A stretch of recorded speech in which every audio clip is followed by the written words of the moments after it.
Assalamu alaikum. This is Shahriar Hussain, and today we are talking about the lecture number 39 and lecture number 40, bankruptcy cost and operating uh, cost. अच्छा, ये जो chapter है ना, ये बहुत ही important है। इसमें जो इम्पोर्टेंट चीज़ें हम उसको सिर्फ डिस्कस करेंगे और कवर करेंगे, और सिर्फ इसमें हम वो चीज़ें देखेंगे जो आपके एमसीक्यूज़ के पॉइंट ऑफ व्यू के लिहाज से इम्पोर्टेंट है, आ सकती हैं। अब बाकी जो अनयूजलेस चीज़ें उससे हम अवॉइड करेंगे। अच्छा, सबसे पहले आपकी बैंक्रप्सी कॉस्ट आती है, ठीक है।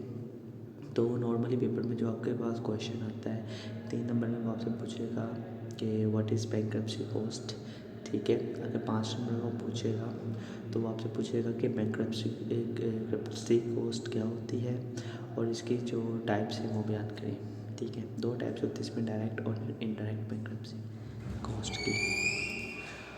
तो इसके अंदर हमारे पास जो फर्स्ट थिंग आती है वो होती है बैंक्रप्सी कॉस्ट क्या होती है।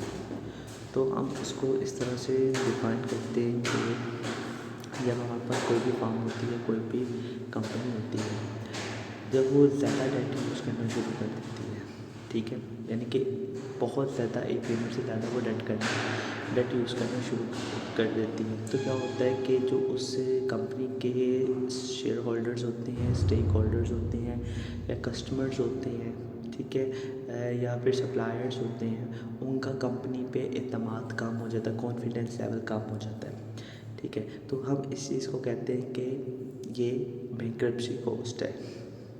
अच्छा, अब इसके 2 टाइप्स की हम बात करते हैं कि डायरेक्ट बैंक्रप्सी कॉस्ट एक होती है और एक होती है indirect bankruptcy cost. Direct bankruptcy cost को हम ये कहते हैं कि the cost that are directly associated with the bankruptcy, ठीक है, such as legal and administrative expenses.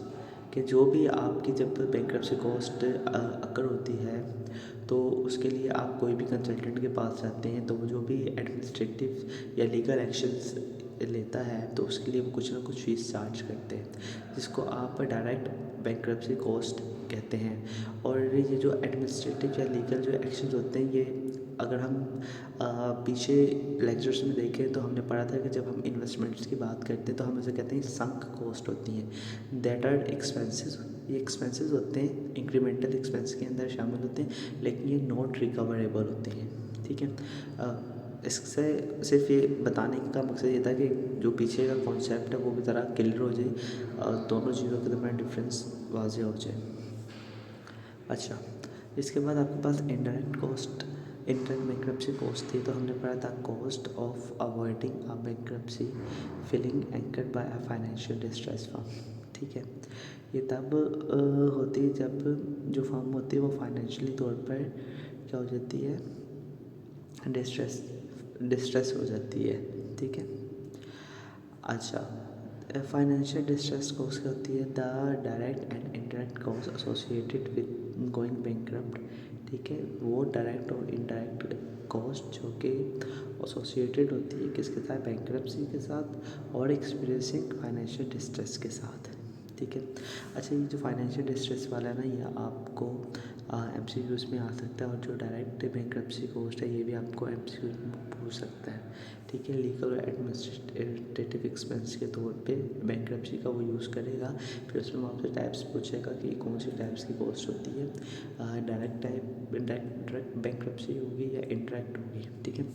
अच्छा, इसके बाद हमारे पास जो आती है static theory of capital structure, ये भी एक इम्पॉर्टेंट है लेकिन ये 3 नंबर में आती है। अच्छा, इसकी होती क्या है, static theory of capital structure. आसान लफ्ज़ों में बताओ कि कंपनी जब कंपनी के अंदर कोई भी प्रोग्रेस नहीं हो रही होती, ठीक है, मतलब कि इसमें आप यूँ कहो कि जो कंपनी है आपकी, उसने कोई भी डेट नहीं लिया, ठीक है, ना ही उसने कोई न्यू एसेट्स में इन्वेस्टमेंट की है, ठीक है, ना उसने डेट कोई लिया, ना ही उसने कोई न्यू एसेट्स के अंदर इन्वेस्टमेंट किया, मतलब कि कंपनी में कोई प्रोग्रेस नहीं हो रही, ठीक है। तो उसको हम कहते हैं कि static theory of capital structure होगा ये, ठीक है। अच्छा, ऑप्टिमल कैपिटल स्ट्रक्चर ये पेपर के पॉइंट ऑफ व्यू के लिए ज़्यादा इंपॉर्टेंट नहीं है, ठीक है, लेकिन हम ये कहते हैं कि आपका ऑप्टिमल कैपिटल स्ट्रक्चर वो पॉइंट होता है जहाँ पे आपकी जो फर्म की एक्चुअल वैल्यू होती है ना वो मैक्सिमम होती है, बस इतना याद रख लें। अच्छा, ये जो केस नंबर 1 है ये इम्पोर्टेंट है एमसीक्यूज़ के लिहाज से।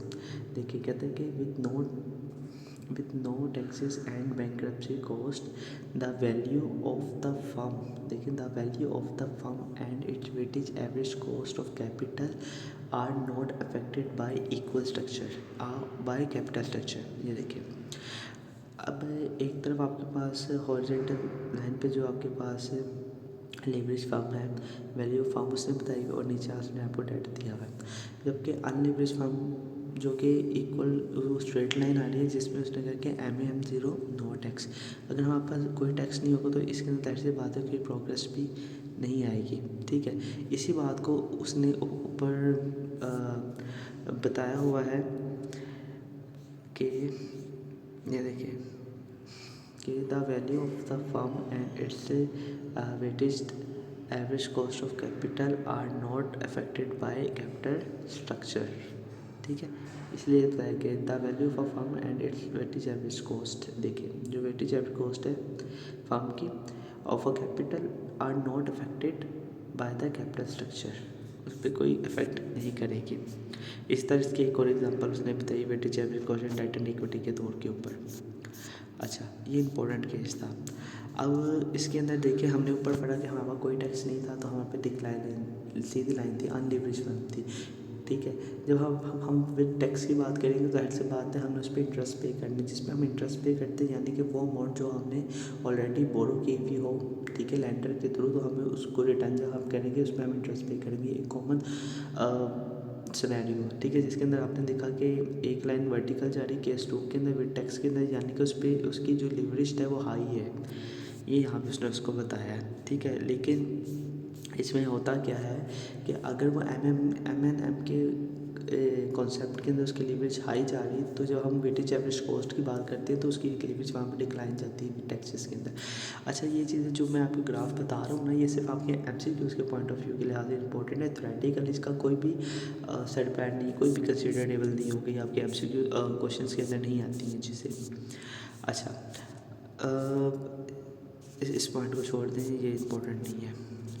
अच्छा, द मैनेजरियल रिकमेंडेशन उसने बताई हुई है। ठीक है, the tax benefits from the leveraging is only important to the firm that is are tax paying action or positions from where substantial losses with get a little value of the interest tax shield। अच्छा, basically इसमें ना जो main बात हुई हुई है ना, आप हमारी इंटरेस्ट टैक्स शील्ड की बात हुई हुई है कि इसका हर फर्म को एक बेनिफिट होता है कि जिसके ऊपर उसको at the end after the interest tax shield उसके बाद एक एट द एंड अच्छी नेट इनकम बच जाती है। अच्छा, फिर उसने इसमें एक और बात की जिक्र किया हुआ है, नहीं छोड़े इस चीज़ को, इम्पोर्टेंट नहीं है। अच्छा, net working capital, you know that कि current liability, current asset minus current liabilities. ठीक है, कहते हैं कि net working capital is the difference between the current asset and the current liability. Often the short term financing is called the net working capital management. ठीक है, normally हम short term financing के अंदर इसका कॉन्सेप्ट जो है उसको हम यूटिलाइज करते हैं, the difference between the short term and long term financing in the timing of the cash flows. ठीक है, अच्छा जी, अब उसने करंट एसेट्स की बात की, कहता है कि cash and other assets that are expected to convert in cash within 1 year. ठीक है, present on balance sheet in order to दे लिक्विडिटी। अब देखिए इसने वो आपको चीज़ें बताई हैं, यहाँ पे वो नाम है 1 2 3 4 वो उसने बताई हैं करंट एसेट जो कि आप विद इन द ईयर यानी कि शॉर्ट टर्म, ये शॉर्ट टर्म हमारे पास एसेट्स हैं। ठीक है, करंट एसेट्स हैं जो आपके कैश में कन्वर्ट हो जाते हैं। Cash and equivalent marketable securities account and receivable और इन्वेंटरी आपने याद रखनी है, आपसे MCQs में भी पूछी जाती हैं। ठीक है, कि कौन सी आप उसको इजीली कन्वर्ट कर सकते हो विद इन 1 ईयर के अंदर कैश के अंदर। तो आप जब तक कैश है, कैश इक्विवेलेंट होगा, मार्केटेबल सिक्योरिटीज़ होती है और अकाउंट रिसीवेबल्स और इन्वेंटरीज होती हैं। इन्वेंटरीज को आप सेल्स करके आप कैश में कन्वर्ट कर सकते हो। ठीक है, मार्केटेबल सिक्योरिटी आपके बॉन्ड्स वगैरह आगे, ठीक है, आप उनको सेल कर सकते हो। और अकाउंट रिसीवेबल जिनसे आपने पैसा लेना है, ठीक है, तो आप उनसे पैसा लेके आप उसको कैश में कन्वर्ट कर सकते हो। ठीक है, current liabilities obligation that are expected to required cash payment within year, ठीक है, 1 साल के अंदर अंदर। तो इसमें अकाउंट पेएबल्स होते हैं, ठीक है, जिनको आपने अकाउंट पैसे देने होते हैं। Expenses payable including accrued wages and taxes आपके आ जाते हैं, ठीक है, कि जैसे सैलरी आपने देनी है, आपने टैक्सेस पे करने हैं, ऑलराइट। या आपने कोई लोन लिया तो उस पर आपने इंटरेस्ट पे करना है, ठीक है। नोट्स पेएबल, ठीक है, ये विद इन 1 ईयर, मैक्सिमम इसकी लिमिट होती है 10 साल की, लेकिन आप शॉर्ट टर्म में इसको विद इन 1 ईयर आप कर सकते हैं, ठीक है। ये भी आपके एक बॉन्ड्स ही की तरह के होते हैं। अच्छा, the basic balance sheet is identical will be no need to this, इसकी ज़रूरत नहीं। अच्छा, अब ये चीज़ इंपॉर्टेंट है, ये आपके एमसीक्यूज़ में भी आएगी, आ सकती है, और ये आपको 5 मार्क्स का क्वेश्चन भी पेपर में आता है। मैं ये भी बता दूँ कि किस तरह से वो देगा। अब देखो इसको, इसने क्या, एक्टिविटी द कैश इंक्रीज, वो सोर्स ऑफ कैश की पेपर में बात करेगा। सोर्स ऑफ कैश का मतलब है कि आपका पास कैश आ रहा है, ठीक है। और यहाँ पे है यूजेस ऑफ कैश का मतलब है कि आप कैश को यूज़ कर रहे हो, तो दैट इज़ मीन्स कि आपका कैश क्या हो रहा है, कम हो रहा है। इस चीज़ को देखो, पहले हम सोर्स ऑफ कैश की बात करते हैं। वो कहते हैं कि इंक्रीजिंग लॉन्ग टर्म डेट, ठीक है। जब आपके पास लॉन्ग टर्म डेट ज़्यादा होगा तो आपके पास कैश आएगा। अब कैसे आएगा, जब आप किसी से लोन लोगे, बोरो करोगे, पैसा लोगे, बैंक से आप पैसा लेते हो लॉन्ग टर्म, तो आपके पास क्या होता है, कैश आता है, ठीक है। दूसरी चीज़ इंक्रीजिंग इन इक्विटी, जब आप अपनी इक्विटी जो आपके पास है, जब आप उसको सेल आउट करोगे, यानी कि डिफरेंट लोगों को दोगे अपने शेयर्स के तौर के ऊपर, ठीक है। शेयर्स आप अपनी कंपनी के जब दोगे तो उससे क्या होगा, लोग खरीदेंगे, जब वो खरीदेंगे तो आपके पास पैसा आएगा, ठीक है। इंक्रीजिंग करंट लाइबिलिटीज़, ठीक है, इसके थ्रू आपके पास पैसा आएगा। Decreasing current assets other than caches, cash, ठीक है। जब आपके जो करंट एसेट्स है, जो साल के अंदर के दरमियान के हैं, ठीक है, 1 साल के अंदर जब आपको सेल आउट करोगे, उनको कम करोगे, पैसा आएगा। इंक्रीजिंग फिक्स्ड एसेट, जैसे आपके बिल्डिंग प्लांट्स इक्विपमेंट्स हो गए, तो जब आप उनको सेल आउट करते हो तो उससे उसके मुतबादिल आपको क्या मिलेगा, पैसा मिलेगा, ठीक है। ये चीज़ होगी। अच्छा, फिर आती है activity that decrease cash flows, वो कौन सी एक्टिविटी है जो कैश फ्लोस को डिक्रीज करती है। अब देखो, डिक्रीजिंग लॉन्ग टर्म डेट, जब आपका लॉन्ग टर्म डेट कम हो जाएगा, आप लोगे ही नहीं, तो आपके पास कैश नहीं आएगा। देखो, जो इंक्रीज है ना, एक किस्म का ये उसी का उल्टा है। अगर वहाँ पे इंक्रीज है तो यहाँ पे डिक्रीज हो जाएगा। डिक्रीजिंग इक्विटी, वहाँ पे हमने पढ़ा था इंक्रीजिंग इक्विटी, ठीक है। Decreasing current liability, increasing current asset and then cash, हमने वहाँ पे पढ़ा था डिक्रीजिंग करंट एसेट, ठीक है। इंक्रीजिंग फर्स्ट फिक्स्ड एसेट, ठीक है, तो हमारे पास कैश नहीं आएगा, क्योंकि हम फिक्स एसेट के, हम प्लांट या मशीनरी खरीद रहे हैं, बिल्डिंग खरीद रहे हैं, तो पैसा जाएगा। वहाँ पे हमने क्या करता है, हम इनको सेल करते हैं, एक याद कर लो, दूसरा ऑटोमेटिक याद हो जाए। अच्छा, अब ये सुनो, ये पेपर में आता कैसे है, ये तो या तो तुम्हें वो पूछेंगे एमसीक्यूज़ के अंदर, सीधी बात है, 1 या 2 एमसीक्यूज़ आएंगे इसके। नहीं तो वो क्या करता है कि वो आपको एक टेबल बना कर देगा, जिसके अंदर वो उसने ना डिफरेंट ये मिक्स करके लिखेंगे। फॉर एग्जाम्पल वो कहते हैं कि इंक्रीजिंग इक्विटी उसने लिख दी, फिर उसने लिख दिया like increasing current liability, decreasing fix asset लिख दी है, फिर इसी तरह डिक्रीजिंग इंक्रीजिंग करके इनको लिख दिया। अब वो बताएगा, अब वो तुम्हें 2 ऑप्शन देगा, आगे वो 2 कॉलम बनाएगा, एक कॉलम पे वो तुम्हें देगा सोर्सेज ऑफ कैश कौन से होंगे इसमें से, ठीक है, और यूजेस ऑफ कैश के कौन से होंगे, वो ही मिक्स करके देगा। तो तुमने उसको उठा के लिखना है, इन्हीं टेबल्स को, इन्हीं नामों को तुमने टेबल्स में लिखना है। फॉर एग्जांपल एक नाम तो उसमें इंक्रीजिंग ऑफ इक्विटी, तो तुम सोर्सेज वाले कॉलम में लिख दोगे इंक्रीज ऑफ इक्विटी, ठीक है। इसका क्या मतलब होगा कि कैश तुम्हारा इंक्रीज हो रहा है, ठीक है। अगर वो यूजेस ऑफ कैश की बात करता है तो तुम लिख सकते हो कि इंक्रीजिंग फिक्स एसेट, वहाँ पे लिख दोगे अगर उस ऑप्शन में दिया हुआ है, ठीक है। इससे क्या होगा कि वो यूज़ हो रहा है क्या है, ये बहुत आसान होता है, 5 नंबर के अंदर आएगा, 5 ही वो तुम्हें देगा, ठीक है, 1 नंबर का 1 होगा, तो ये बहुत आसान होगा आता है ये। अच्छा, इस चैप्टर में बस इतना ही था, तो अब नेक्स्ट लेक्चर पे चलते हैं, लेसन नंबर 40, ठीक है, operating cycle and cash cycle. ये बहुत ही ईजी है और ये मोस्ट इम्पोर्टेंट, बहुत इम्पोर्टेंट है, इसमें से लोग आता ही आता है।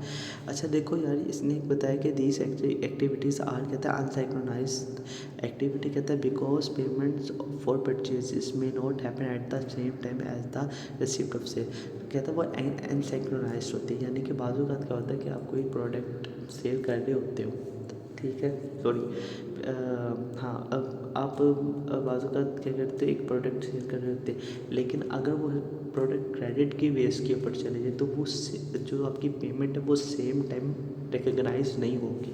उसको उसने कहा है कि ये अनसिंक्रोनाइज्ड होती है।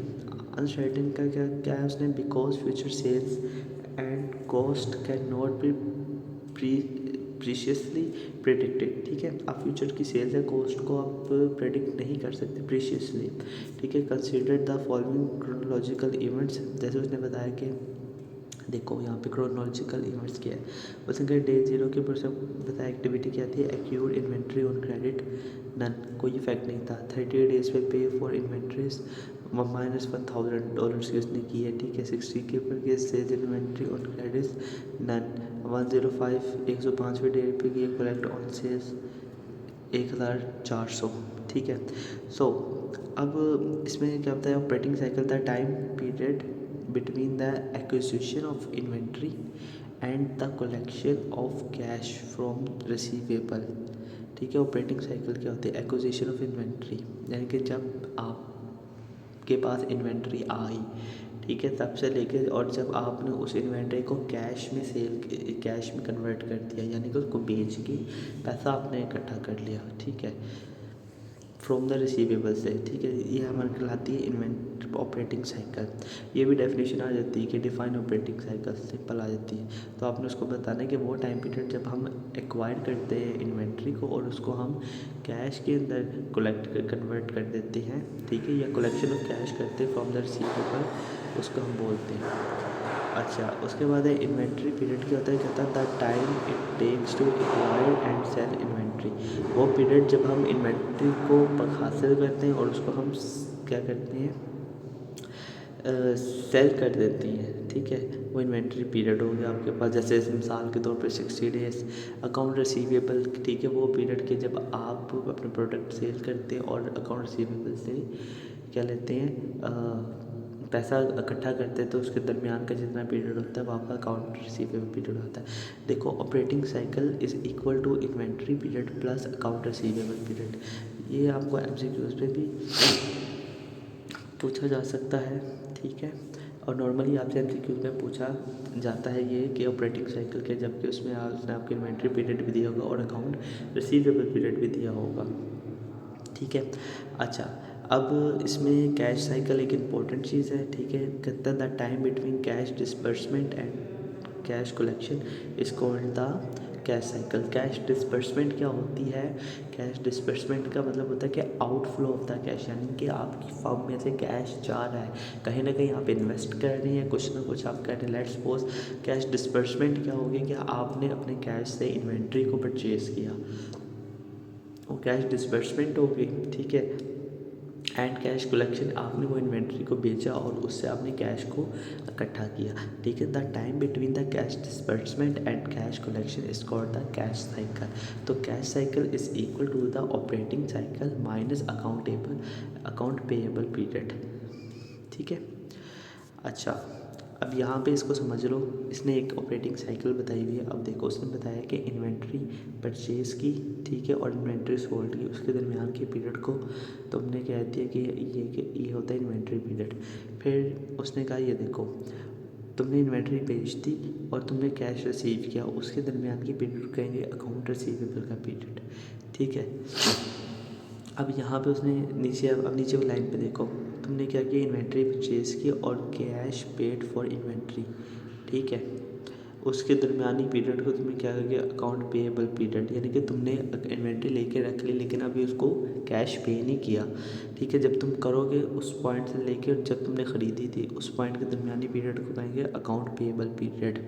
ठीक है, अब दूसरी साइड पे उसने देखो, तुमने एक इन्वेंट्री सोल्ड की और तुमने कैश रिसीव किया, तुमने बेच दी और कैश रिसीव किया, तो इसके दरमियान का जो पीरियड क्या क्या कहलाएगा, कैश साइकिल पीरियड कहलाता है। ठीक है, तो ये ओवरऑल जो पूरा पीरियड होता है आपकी इन्वेंट्री परचेज लेके कैश रिसीव करने तक का, ये हम कहलाते हैं, क्या कहलाता है, ऑपरेटिंग साइकिल पीरियड। ठीक है, अब ये देखो, अब ना ये भी एक इम्पॉर्टेंट है, मैनेजिंग ऑपरेटिंग साइकिल। यहाँ पे कुछ ना इसमें से ना एक MCQ आता है। ठीक है, पेपर के अंदर अब उसे जैसे बताया कि title of manager cash manager और duties of short term financial manager की क्या है, जैसे कलेक्शन करना, concentration, disbursement, short term investment, short term borrowing and bank relations. ठीक है, एसेट इन्फ्लुएंस क्या है कि इसका काम क्या होता है, cash, marketable securities and short term loans आते हैं आपके पास।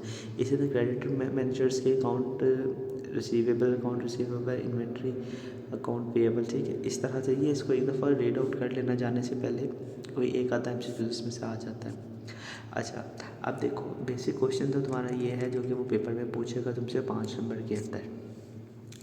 अब क्या है कि following is some of the balance sheet information. कहते हैं इन्वेंट्री तुम्हारे पास 2000 की है, बिगनिंग प्राइस, एंडिंग प्राइस 3000 है, एवरेज तुम्हारे पास 2500 है। एवरेज वो तुम्हें निकाल के नहीं देगा, एवरेज तुमने खुद निकाल दी है। अच्छा, 2500 हो गए। ठीक है, अकाउंट रिसीवेबल 1600 है, बिगनिंग प्राइस, एंडिंग प्राइस 2000 है, एवरेज प्राइस की 1800 होगी। अकाउंट पेएबल 7500, 7750 और एंडिंग प्राइस 1000 है, एवरेज इसकी होगी 875 रुपये। कहते हैं कि आगे देखो almost the most recent income statement given the following. अब देखो नेट सेल तुम्हारे पास उसने दी है कि इनकम स्टेटमेंट में से कि 11,500 है। ठीक है, और कॉस्ट ऑफ गुड्स सोल्ड तुम्हारे पास 8,200 है। अब सबसे पहले देखो तुम्हें अब क्या चीज़ें फाइंड आउट करनी है। अब इधर देखो, अब सबसे पहले तुम इन्वेंट्री टर्नओवर फाइंड आउट करोगे। ठीक है, क्योंकि तुम्हारा बिगनिंग और एंडिंग प्राइस दी हुई, तुमने basically inventory period find out करना है। तो इन्वेंट्री पीरियड कैसे फाइंड आउट करोगे। अब देखो ये तुम्हें फार्मूलाज याद रखने, ये रेशियो एनालिसिस वाले चैप्टर ही के फार्मूलाज हैं। इन्वेंट्री टर्नओवर किसके बराबर होता है, cost of goods sold. Inventory के अंदर आपके पास क्या, किस तरह इसको याद रखोगे यार। देखो इन्वेंट्री क्या है, इन्वेंट्री में तुम्हारे पास क्या आती हैं, गुड्स आती हैं जिनको तुमने सेल करना होता है। इससे इसको रिलेट कर, इन्वेंट्री में गुड्स होंगी और जिनको हमने सेल करना होगा तो goods of cost of goods sold होंगी। ठीक है, डिवाइडेड बाय एवरेज इन्वेंट्री जो तुमने निकाली है ऊपर 2500। ठीक है, कॉस्ट ऑफ गुड्स सोल्ड तुम्हारे पास आ गया 8,200 रुपये, उसको तकसीम कर दो 2500 रुपये के ऊपर, तुमने कर दिया। तो इन्वेंट्री टर्न ओवर निकल के आ गया टाइम्स के अंदर। ठीक है, अब तुमने उसको डेज पे करना है, तो तुम इसको 365 दिन होते हैं साल के अंदर, उस पर तुम इसको डिवाइड कर दो तो तुम्हारे पास पीरियड्स के अंदर निकल आएगा। ठीक है, पीरियड्स यानी कि डेज के अंदर निकल आएगा। ठीक है, 111.3 डेज होंगे। ठीक है, यानी कि इसका मतलब है कि days before it was sold, जितने डेज का सेल हो गया। अब तुमने रिसीवेबल टर्नओवर निकालना है। अब ठीक है, तो अब तुमने इसमें भी क्या करना है, रिसीवेबल टर्नओवर क्या होगा, रिसीवेबल यानी कि तुमने पैसा इकट्ठा करना है। तो तुमने किससे पैसा इकट्ठा करना है, जिनको तुमने क्रेडिट के ऊपर दिया हुआ है। ठीक है, जिनको तुमने किस पे दिया हुआ है, क्रेडिट के ऊपर दिया हुआ है। तो तुम्हारे पास जो सेल्स होंगी, ये देखो नेट सेल्स में बताई हुई 11,500। ठीक है, तो तुमने क्या करना है, नेट सेल्स 11,500 या 11,050 जितनी भी है। ठीक है, उसको डिवाइड कर देना है एवरेज अकाउंटिंग रिसीवेबल जो कि यहाँ पे 1800 हमने निकाली थी, उस पर तकसीम करेंगे, टर्नओवर में आ गई। ठीक है, उसके बाद उसको पीरियड में 365 में कर देना है। बहुत आसान है, देखो इस चीज़ को सिंपल याद रखो। जब तुमने पेएबल का निकालना है, ठीक है, तुमने पेएबल निकालना है, उसका क्या मतलब है। ठीक है, सॉरी इन्वेंट्री का जब तुमने निकालना है तो उसका क्या मतलब है, इन्वेंट्री है, कॉस्ट होगी, गुड्स होंगे, इन्वेंट्री में चीज़ें ही होती हैं ना हमारे पास, चीज़ें होंगी हमारे पास। ठीक है, तो कॉस्ट ऑफ गुड्स सोल्ड आएगा, उसको डिवाइड कर देना है एवरेज इन्वेंट्री पर और उसको 365 के बाद के ऊपर डिवाइड कर देना, तो इन्वेंट्री हमारी दिनों में निकाल आएगी। ठीक है, रिसीवेबल, ठीक है, यानी कि किसी को क्रेडिट पे कोई चीज़ दी होगी तो हम रिसीव करेंगे ना, तो तुम्हारे पास क्रेडिट नेट सेल्स तुम्हारे पास मौजूद होंगी, क्रेडिट सेल्स मौजूद होंगी। ठीक है, उसको तुमने एवरेज रिसीवेबल पे डिवाइड करोगे तो तुम्हारे पास टर्नओवर्स में आ जाएगा और फिर तुम उसको 365 पे डिवाइड करोगे तो तुम्हारे पास डेज के अंदर आ जाएगी। अच्छा, अब देखो, अब तुम्हारे पास ऑपरेटिंग साइकिल यहाँ पे मुकम्मल हो गया। Operating cycle equal to inventory period plus receivable period. Short के अंदर तो वो तुम्हें इन्वेंट्री पीरियड, सॉरी एमसीक्यूज में वो तुम्हें इन्वेंट्री पीरियड ही लिख कर देगा और रिसीवेबल पीरियड ही लिख कर देगा। ठीक है, लेकिन जो वो लॉन्ग क्वेश्चन देगा उसके अंदर वो तुम्हें पीरियड नहीं लिखकर देगा, पीरियड में वैल्यूज़ गिवन नहीं करके वो देगा, वो बिगनिंग प्राइस और एंडिंग प्राइस बस हमें लिख के देगा। ठीक है, तो तुम्हें उसको खुद कैलकुलेट करके उसकी ऑपरेटिंग साइकिल की वैल्यू फाइंड आउट करनी है। तो उसके लिए पहले तुम्हें इन्वेंट्री पीरियड और रिसीवेबल पीरियड भी कैलकुलेट करना पड़ेगा। ठीक है, और ये भी पेपर में हो सकता है कि वो इन्वेंट्री पीरियड तुम्हें एज इट इज़ दे दे और तुम्हें कहे कि रिसीवेबल पीरियड फाइंड आउट करो। ठीक है, वो फाइंड आउट करके फिर तुम्हें ऑपरेटिंग साइकिल उसकी फाइंड आउट करनी है। अब देखो, पेएबल टर्नओवर क्या होता है, कॉस्ट ऑफ गुड्स सोल्ड। ठीक है, average payable, cost of goods sold क्या है। अब इसको हम कैसे याद रखेंगे, सिंपल, इसका इन्वेंट्री से ताल्लुक है कि तुमने इन्वेंट्री ले ली लेकिन तुमने उसके पैसे नहीं दिए। तो तुमने किसके पेएबल यानी कि तुमने पैसे देने हैं, किस चीज़ के पैसे देने हैं कि जो तुमने कॉस्ट ऑफ गुड्स सोल्ड, जो तुमने उसे गुड्स नहीं थी, उससे तुम्हें जो गुड्स बेची थी तुम्हें उसके पैसे देने हैं उसे। ठीक है, तो इसे याद रखो कि cost of goods sold divided by average पे, बस उसको फिर 365 में डिवाइड कर दोगे तो तुम्हारे पास 39 आ जाएगा। तो कैश साइकिल तुम्हारे पास क्या होगी, cash cycle is equal to operating cycle minus account payable.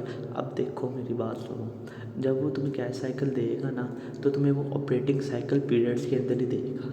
ठीक है, ये तुम्हें वो निकालने के लिए नहीं देगा, क्योंकि अगर ऑपरेटिंग साइकिल तुम निकालोगे फिर तुम्हें अकाउंट इन्वेंट्री भी निकालनी पड़ेगी और क्या कहते हैं रिसीवेबल्स भी निकालने पड़ेंगे। ठीक है, फिर तुम उसके बाद उसको जमा करोगे, ऑपरेटिंग साइकिल आएगा, फिर तुम पेएबल पीरियड निकालोगे। ठीक है, लेकिन बाजू का सिनेरियो ऐसा भी होता है कि वो ये तुम सिनेरियो देगा लेकिन वो तुम्हें इस तरह दे देगा कि तुम्हारी इन्वेंट्री पीरियड्स में इतनी है, रिसीवेबल पीरियड्स में इतने होंगे। ठीक है, जबकि पेएबल वो पीरियड्स में नहीं देगा, लेकिन हो भी सकता है वो तुम्हें पीरियड्स में दे दे तुम्हारा माइंड चेक करने के लिए कि तुम साइकिल कैसे निकालोगे। अगर इस तरह से लहदा भी आ जाए तो घबराना नहीं, तुम्हें फॉर्मूला याद होना चाहिए, operating cycle minus payable period. और ऑपरेटिंग साइकिल में तुम्हारे पास दो कंपोनेंट्स होते हैं, एक इन्वेंट्री होती है और एक रिसीवेबल होती है। तो वो तुम्हें इन्वेंट्री प्लस रिसीवेबल तुम कर देना, वो तुम्हारी ऑपरेटिंग आ जाएगी, और ऑपरेटिंग में से माइनस पेएबल कर देना तो तुम्हारे पास कैश साइकिल आ जाएगा। ये सिंपल सा इसका फंडा है। अच्छा देखो, अब यहाँ पे अकाउंटिंग फिगर है, ये इसी तरह का तुम्हें क्वेश्चन है कि इन्वेंट्री ये अमाउंट पेएबल ये फलाना चीज़ ये। ठीक है, फिर क्रेडिट सेल्स उसने बताई पड़ी है 50,000 जब कॉस्ट ऑफ गुड्स होती है, कैलकुलेट द 3 टर्नओवर्स पहले निकालो, फिर उसके बाद उनकी पर डे की वैल्यू निकालो, ऑपरेटिंग साइकिल। अब तुम्हें ये बात समझ आ गई होगी कि पेपर में किस तरह का सवाल आता है। ठीक है, ये मोस्ट इम्पॉर्टेंट क्वेश्चन है और ये लास्ट मंथ पेपर में आता है। सबको तो नहीं आता लेकिन मैक्सिमम स्टूडेंट्स को ये आता है, देखने में आता है। ये सवाल 5 मार्क्स के होते हैं, मोस्ट इम्पॉर्टेंट होता है। अच्छा, बस आज के लेक्चर के अंदर अच्छा इसमें एक चीज़ देख लो, इसमें इसने एक चीज़ बताई हुई है, कहता है the link between the firm cash cycle and its profitability is provided by the total asset turnover, sales over total asset से हमें पता लगती है प्रॉफिटेबिलिटी। ठीक है, कहते हैं the hire this ratio is the greater art the firm accounting return on asset ROA and return on equity. ठीक है, the firm total asset and lower and total turnover is higher. Okay, अगर turn का जो अगर firm का जो total assets जो है and lower and total turnover is higher. अच्छा, अगर ठीक है, अगर फर्म का जो टोटल एसेट्स है वो कम हो, ठीक है, और उसका जो टोटल टर्नओवर हायर होता है। हाँ, इंटरप्रिटेशन ऑफ कैश है। अब बस इतना इंपॉर्टेंट नहीं है, इसको खली बली करो। ठीक है, जो मोस्ट इम्पोर्टेंट थिंग है ना वो इसमें यही है कि जो मैं तुम्हें बताया अभी कि ये वाला क्वेश्चन जो है ना इस चीज़ को तुम देखो। बाकी नेक्स्ट लेक्चर में हम मिलेंगे short term financial policy, flexible policy और इंस्ट्रक्टिव पॉलिसीज़ के अंदर हम डिस्कस करेंगे। तो आज के लिए इतना ही है। अगर लेक्चर पसंद आए तो इसको लाइक कर देना, चैनल को सब्सक्राइब कर देना और अपने दोस्तों के साथ इस वीडियो को शेयर कर देना एग्ज़ाम के दिन है, ताकि वो अच्छे से प्रिपेयर हो जाए एग्ज़ाम के लिए। नेक्स्ट वीडियो तक अल्लाह हाफ़िज़, फ़ी अमान अल्लाह।